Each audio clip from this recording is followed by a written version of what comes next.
Spring is a wonderful time of year when nature comes to life.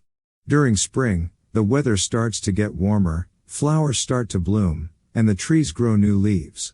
It's a time when animals come out of hibernation and baby animals are born. Bees buzz around collecting nectar from flowers, and butterflies flutter by with their colorful wings. Spring is also a great time to get outside and play.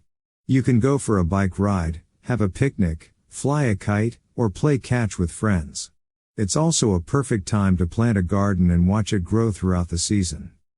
So, get ready to enjoy the beautiful sights and sounds of spring.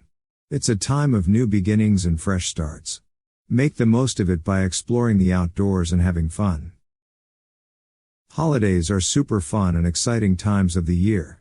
They are special days or weeks when we get to take a break from school, work, or our regular routine and have some extra fun.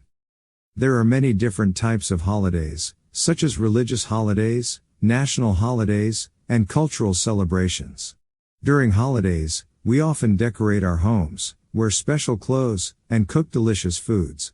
We also get to spend time with family and friends, exchange gifts, and have lots of fun. Some popular holidays include Christmas, Halloween, Thanksgiving, Easter, and Independence Day. Each holiday has its own unique traditions and customs that make it special. So, get ready to celebrate and have a blast during the holidays. It's a time to enjoy the company of loved ones, make memories, and have lots of fun.